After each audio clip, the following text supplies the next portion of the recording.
కోట్ల పథకాలకి ఇప్పుడు ప్రభుత్వం కావచ్చు, గత ప్రభుత్వం కావచ్చు అందరూ హామీలు ఇచ్చారు.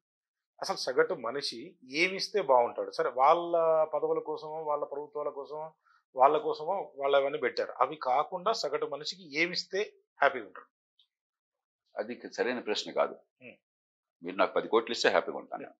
ఇంకోటి 100 కోట్లు ఇస్తే దానికి అంతం లేదు. ఆశకి హద్దు లేదు. మనం చూడాల్సింది ఇంకో రకంగా చూడాలి. ఒకటి, ప్రభుత్వం ఎందుకుంది? ప్రభుత్వం ఏం చేయాలి? 2, ప్రభుత్వం చేయాల్సిన పనులు చేసి నా బతుకుని బాగు చేసే అవకాశాన్ని చేయడానికి టైం పడుతుంది. ఈలోగా నాకు కనీసం బతుకు భారం తగ్గించాలంటే ఏం చేయాలి? అలా ఆలోచించాలి.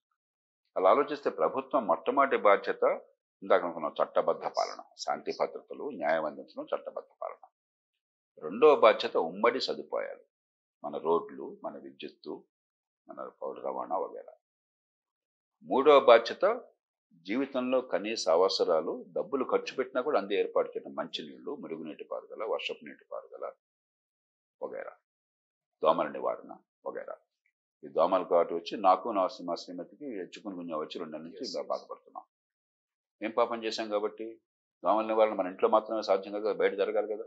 ప్రభుత్వాల వైఫల్యం అది. అది మున్సిపాలిటీ స్థాయిలోనా, మరో స్థాయిలోనా, ఏ స్థాయిలోనా ప్రభుత్వం వైఫల్యం. 4ది అయిన తర్వాత మంచి ప్రమాణాల, ముఖ్యంగా పాఠశాల విద్య, జేబుకు భారం లేకుండా మంచి ప్రమాణాలు.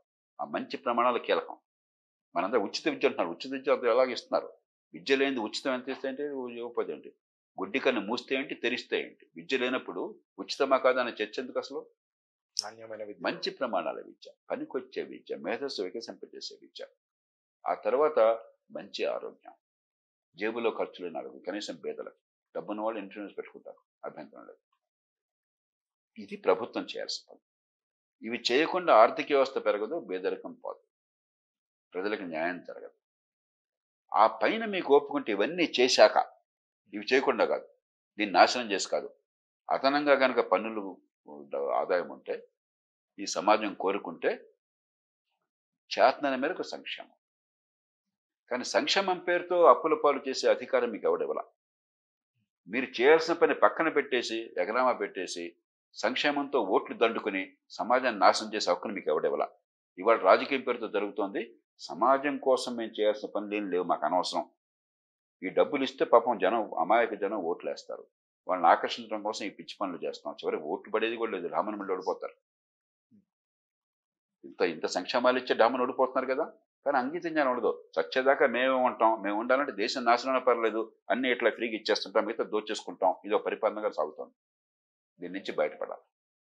కాబట్టి ప్రజలకు ఏమిస్తే సంతోషం కాదు, ప్రజలకి ఇవన్నీ నేను ఇందాక చెప్పినవన్నీ అందిస్తే అది ప్రజల జీవితం సంతోషం.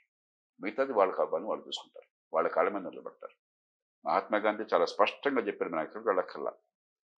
నీకు ఏం చేయాలి, ఒక పని చేయాలా వద్దా అన్న సందేహం కలిగితే మారుమూల పూరి గుడిసెలో ఉన్న భేదవాణ్ణి గురించి ఆలోచించని వాడికి సాయం చేయమల్లా. నువ్వు చేసే పని వల్ల అతడు తన కాళ్ళ మీద తాను నిలబడగలిగితే, అతడికి ఆత్మగౌరవం పెరిగితే, అతడి స్వావలంబన పెరిగితే అది చేయదగ్గది. అతన్ని మరింత పరాధీనుణ్ణి చేస్తే, అతన్ని మరింత బలహీనుణ్ణి చేస్తే అది చేయకూడనిది అన్నాడు. రోజు గాంధీ పేరు చెప్తాం. తెలంగాణలో గాంధీ విగ్రహం కూడా పెద్దది పెడతామన్నది అన్నట్టుగా వార్త విన్నాను నేను.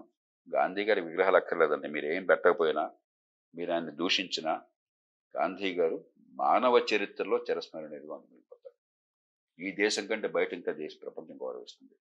ఆయన చెప్పిన మాటలు పనికొచ్చే వాటిని కాస్త జెన్యూన్గా మనసులోంచి అమలు చేయండి. డ్రామాలు అక్కర్లేదు.